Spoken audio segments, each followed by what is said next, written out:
30 जुलाई 2026 रविवार को पहुंचे महानगर मुरादाबाद के जामा मस्जिद पार्क में बैरिस्टर असदुद्दीन ओवैसी जनता को किया संबोधित। जी हां, आपको बताते चले सुबह से ही असदुद्दीन ओवैसी के विचारों को सुनने के लिए लोग मुरादाबाद के जामा मस्जिद पार्क में पहुंच रहे थे। पुलिस ने बैरिकेडिंग लगा रखा था।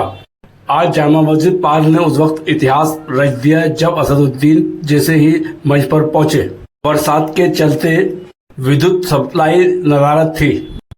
अंधेरे में ही हजारों लोगों ने अपने मोबाइलों की लाइट जलाकर उनका दीदार किया और उनके विचारों को सुना। इस मौके पर असदुद्दीन ओवैसी ने भारतीय जनता पार्टी, समाजवादी पार्टी और कांग्रेस पर कटाक्ष किया। विकास कार्यों से लेकर आजम खां की यूनिवर्सिटी, दिल्ली के जंतर मंतर और सरकार द्वारा मुसलमानों पर किए जा रहे उत्पीड़न का आरोप लगाते हुए उन्होंने बयान फरमाया। इस दौरान जामा मस्जिद पार्क तो भरा ही था, लेकिन पुल पर भी लोग काफी संख्या में नजर आए और छतों से भी लोग असदुद्दीन ओवैसी के विचारों को सुनते हुए दिखाई दिए। इस दौरान पुलिस प्रशासन का माकूल इंतजाम रहा। इसके बावजूद पब्लिक इतनी ज्यादा थी कि मीडिया में गैलरी का बैरिकेडिंग तोड़कर पब्लिक अंदर घुस आई। फिलहाल शांतिपूर्वक तरीके से जनसभा को बैरिस्टर असदुद्दीन ओवैसी ने संबोधित किया। आखिर में कार्यक्रम के आयोजक वकील रशीद एडवोकेट ने मीडिया को जानकारी देते हुए बताया। आपको बताते चले कि इस कार्यक्रम को सफल बनाने के लिए जिला व महानगर अध्यक्ष के अलावा पार्टी के सभी नेताओं कार्यकर्ताओं ने पब्लिक से आह्वान किया था कि ज्यादा से ज्यादा संख्या में जामा मस्जिद पार्क लोग पहुंचे और असदुद्दीन ओवैसी के विचारों को सुने। अब ये जनसभा आने वाली 2027 के चुनाव को कितना प्रभावित करती है तो आने वाला समय बताएगा। फिलहाल मुरादाबाद की जनपद की जनता में ओवैसी का क्रेज बढ़ता हुआ नजर आ रहा है। देखते हैं तहलका न्यूज चैनल की विशेष खबर मुरादाबाद के जामा मस्जिद पार्क से।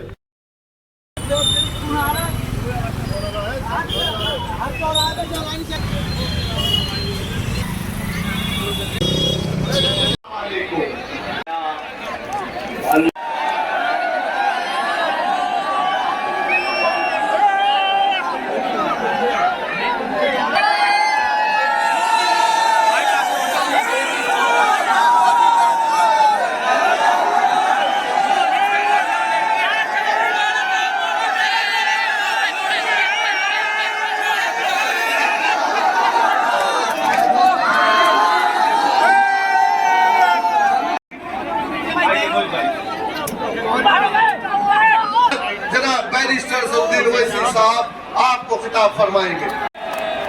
कीमती वक्त निकालकर आज मुरादाबाद की इस तारीखी सरजमीन पर मजलिस इत्तेहादुल मुस्लिमीन के जलसे में आपने शिरकत की। बावजूद इसके कि इस मैदान में बारिश भी हुई, आप यहाँ पर आए, आपका बेहद शुक्रिया। आप तमाम लोगों की भारत में मुसलमान ताकतवर बने, ये कमजोर करना हमको चाहते हैं। तो मैं आपसे अपील कर रहा हूँ कि मुत्तहिद रहिए। और फिर हमने देखा कि समाजवादी पार्टी के नेता अखिलेश ने सोशल मीडिया पर लिखा कि जौहर यूनिवर्सिटी की उन तमाम बिल्डिंग्स को रेगुलराइज कर दिया जा सकता है। अखिलेश यादव ने कानून का हवाला दिया, कहा कि 1973 का उत्तर प्रदेश नगर विकास अधिनियम, इसके तहत जौहर यूनिवर्सिटी को रेगुलराइज कर दिया जा सकता है। मैं पूछना चाह रहा हूं सपा के चमचों से, मैं पूछना चाह रहा हूं सपा की गुलामी करने वालों से, मैं पूछना चाह रहा हूं अखिलेश यादव से कि तुम तो मुख्यमंत्री 2017 तक थे, तुमने जौहर यूनिवर्सिटी को रेगुलराइज क्यों नहीं किया? अगर 1973 का कानून था तो तुमने क्यों नहीं किया? तो सपा के लोग बोलेंगे नहीं, आजम ने हमसे नहीं कहा था। तो आजम जो कहेंगे तुम वो करोगे। 5 साल तुम मुख्यमंत्री थे, 1973 का कानून को तुमने इस्तेमाल नहीं किया। अगर तुम इस्तेमाल करते तो आज वो यूनिवर्सिटी को नोटिस नहीं दी जाती थी। मेरे भाई, ये इनका दोगलापन है, ये इनकी मुनाफिकत है कि जब मुख्यमंत्री थे तो उस बिल्डिंग को बचा सकते थे, मगर आज क्योंकि चुनाव आ रहा है, आपकी वोट हासिल करने के लिए इस तरह की झूठ को आपके सामने बयान किया जा रहा है। देखो, ये मुरादाबाद की सरजमीन है। 13 अगस्त 1980 को क्या हुआ था? नौजवानों, मेरी इस बात को अपने जहन में याद रखो, अपने दिमागों में, दिलों में कलम बंद कर लो कि 13 अगस्त 1980 को मुरादाबाद की ईदगाह के ग्राउंड पर जब लोग खुशी खुशी ईद उल फितर की नमाज पढ़ने आए थे, 40,000 लोग नमाज पढ़ने आए थे, उन पर पीएसी की तरफ से गोलियां बरसा दी गई। जलियांवाला बाग में इतने लोग अंग्रेजों ने नहीं मारे, जनरल डायर ने इतने लोगों को नहीं मारा था जलियांवाला बाग में, उससे ज्यादा मुरादाबाद की ईदगाह पर मुसलमानों का खून इस जमीन पर गिरा, उनको शहीद कर दिया गया। बताओ, उसको असदुद्दीन ओवैसी कहा था? बताओ, असदुद्दीन ओवैसी को हुआ, बताओ तुम उसका क्या जवाब दोगे? जिन्होंने अपने खानदान परिवार को खो दिया, जिन्होंने अपनी माओ को खो दिया, आज आप हमको उंगली उठाकर हम पे इल्जाम लगाते हैं। अरे तुम खुला बोल दो कि तुम समाजवादी पार्टी और कांग्रेस की चमचागिरी करने की कसम खाए हो जिंदगी भर। तुम मुस्लिम नौजवानों को उनका मुस्तकबिल खराब करने की कसम खाए हो। बता दो, तुम बताओ, मुजफ्फरनगर का कांड हुआ, 50,000 मुसलमान बेघर हो गए और तुम आकर असदुद्दीन ओवैसी को गाली देते। अरे बको गाली मुझे, मैं कोई फरिश्ता नहीं हूं, मगर याद रखो, तुम्हारी झूठ और तुम्हारी गाली, तुम्हारे इल्जामात मेरे हौसलों को पस्त नहीं कर सकेगी। मैं जब तक जिंदा रहूंगा जालिमों से मुकाबला करता था और करता रहूंगा इंशाअल्लाह ताला। ठाकुर द्वारा तहसील में 36 मस्जिदें, मदरसे, मज़ारात और कब्रिस्तान को बुलडोजर करने की एक लिस्ट बनाई है नवाब जान खान।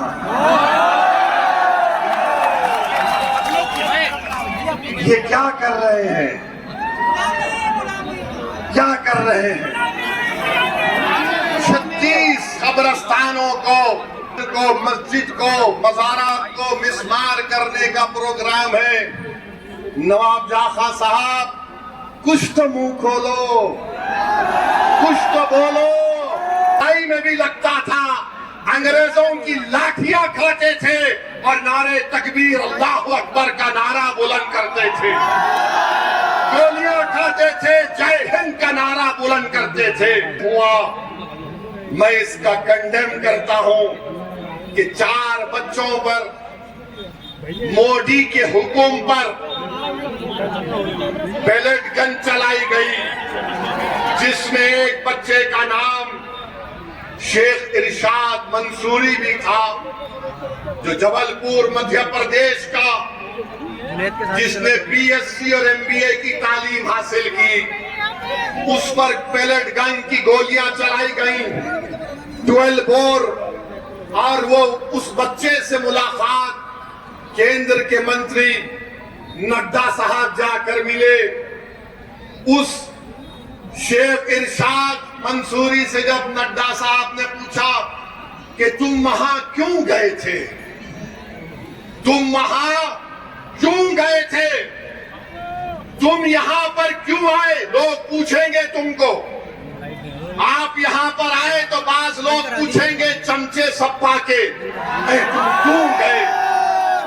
तो इरशाद मंसूरी ने जो जवाब दिया, उसको अपने जहन नशीन कर लीजिए। शेख इरशाद मंसूरी ने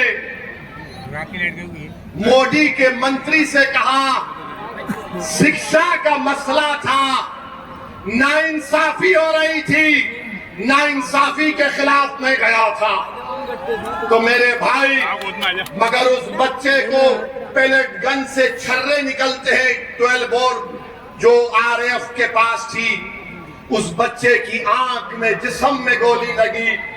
एक 19 साल का बच्चा है साहिल, 29 साल की खातून है, एक 28 साल का अंग्रेजी आउटलुक मैगजीन के सहाफी हैं, इनको पैलेट गन से मारा गया। मेरे अजीज दोस्तों और बुजुर्गों, हम हुकूमत से मुतालबा करते हैं कि जिसने आर्डर दिया पैलेट गन चलाने का, उसके खिलाफ एक्शन लेना चाहिए। मगर मेरे भाई, क्या आप जानते हैं कि 2016 और 2019 तक कश्मीर में यही पैलेट गन से 140 लोगों को गोली चलाई गई। पैलेट गन से 140 अंधे हो गए, नाबीना हो गए। 140, 14,000 लोगों पर कश्मीर में आंख में गोली लगी। अब आप बताइए, उसमें 19 महीने की बेटी थी हमारी, उसका नाम हिबा था। यहां 4 को मारा गया। हम मजम्मत करते हैं, कश्मीर में 140 लोग नाबीना हो गए, हम उसकी भी मजम्मत करते हैं। बच्चियों पर लाठियां बरसाई गई, लाठियों में कीले लगे हुए थे, सर पर मारकर सर फोड़ा गया, हाथ और पैर तोड़ दिया गया।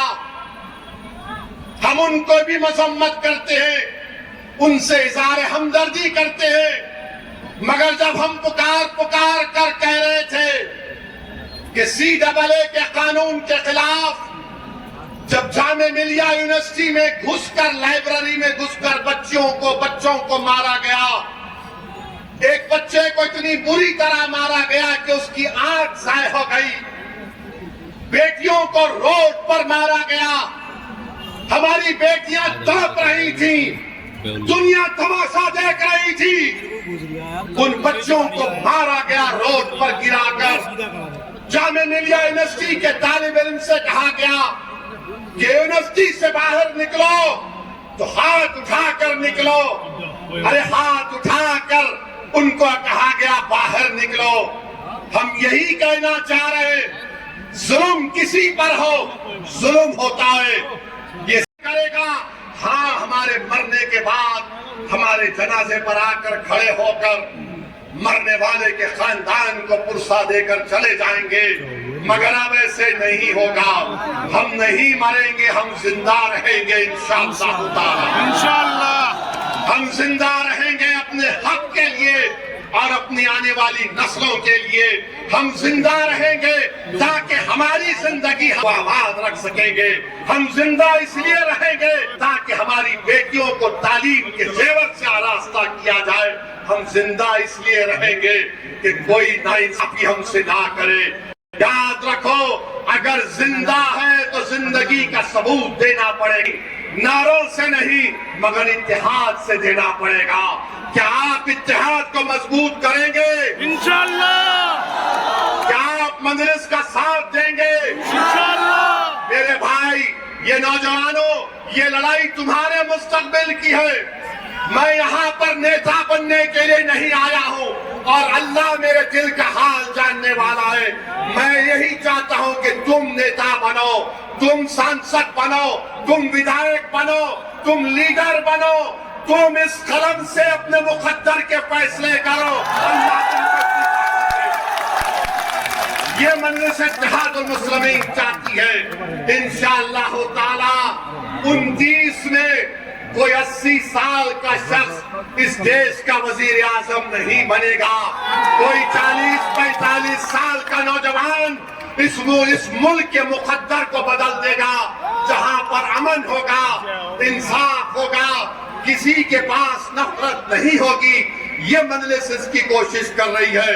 तो आप तमाम का बेहद शुक्रिया और मैं शुक्रगुजार हूँ। एडवोकेट जफर साहब संभल से आए हैं। ये वो आदमी है जिसने अल्लाह के घर की हिफाजत के लिए जेल को जाना पसंद किया। जालिम से हम जफर साहब का शुक्रिया अदा करते हैं और साथ ही साथ हमारे इरफान चौधरी, दानिश चौधरी जो शामिली से आए हैं, बिलाल चौधरी, नाजिम साहब, नदीम जो अलीगढ़ से, शादाब अलीगढ़ से, अफजल अलीगढ़ से और फैज अलीगढ़ से आए हैं। तो मेरे भाई, आपने एक बात को भी देखा होगा कि उस जंतर मंतर पर ऐसा मंतर पड़ा जा रहा था कि हैदराबाद और मुंबई में ये जो बच्चे मीम्स बना रहे थे, मैं तौबा ही कर सकता हूं। क्या क्या कर दिया मोदी को नहीं छोड़ा, किसी को नहीं छोड़ा, किसी को नहीं छोड़ा, संघ परिवार को नहीं छोड़ा, सबको बता दिया क्या क्या कर दिया। बहरहाल मेरे भाई, डरने और घबराने की जरूरत नहीं है। अपने इत्तेहाद को मजबूत रखिए, जिंदगियों को बचाइए, जालिम की साजिश का शिकार मत होइए। हम डर का रोट नहीं डालेंगे, हम बेखौफ होकर उम्मीद की बुनियाद पर मजलिस को कामयाब करेंगे इंशाअल्लाह। मजबूरी के नाम पर आपने दूसरी पार्टी को वोट दिया, मजबूरी के नाम पर नहीं, अब बहादुरी के नाम पर वोट पड़ेगा इंशाअल्लाह। आप तमाम का बेहद शुक्रिया कि आज आप यहाँ पर आए। मैं पुलिस प्रशासन का और उनका भी तमाम का शुक्रगुजार हूँ। लाइट नहीं थी, हमको लाइट की जरूरत नहीं है। हमारे दिलों में अल्लाह ने जो रसूलुल्लाह सल्लल्लाहु अलैहि वसल्लम का उम्मती हमको बनाया, वो हमारे लिए काफी है। हमारा वजूद दुनिया के अंधेरों को खत्म करना था, हमारा वजूद दुनिया में एक रोशनी पैदा करना था, और इंशाअल्लाह ताला वो होकर रहेगा। एक मर्तबा जरा सेल फोन की लाइट खोल लीजिए और बता दो दुनिया को कि वो इनकलाब करता होगा इंशाअल्लाह। नारे तकबीर, मजलिस इत्तेहाद अल मुस्लिमीन, भारत जिंदाबाद। हेलो, आप लोगों ने यहाँ पहुंचकर इतनी बड़ी तादाद में अपने मोबाइल मैं आवाम का शुक्रिया अदा करूंगा कि उन्होंने जिन्होंने लाइट काटी थी, उन्होंने अपनी मोबाइल की लाइट जला के हमारा प्रोग्राम को रणनीति तो हमारी यही है कि हम लोगों के दिलों तक पहुंच जाए हैं। और आज की जनसभा से हमें महसूस हुआ कि जनता जो है वो हमारे साथ है, और जनता ये चाहती है कि बैरिस्टर असदुद्दीन ओवैसी साहब, शौकत अली साहब, पतंग का निशान, वो सब याद हो चुका है, और वो चाहते हैं कि मजलिस के लोग जो हैं वो विधानसभा में पहुँचें। जनता ये चाहती है मेनली कि उनको गूंगे विधायक नहीं चाहिए, उन्हें बहरे विधायक नहीं चाहिए, उन्हें अंधे विधायक नहीं चाहिए, उन्हें ऐसे विधायक चाहिए जो बोलते हुए क्या अधिवक्ता तैयार है। और पार्टी ने हमें पहले भी मौका दिया था, और अब हम लगातार 5 साल से फील्ड पर हैं। तो पार्टी हमें जो भी हमारे लिए पार्टी अच्छा सोचेगी हम वो करेंगे।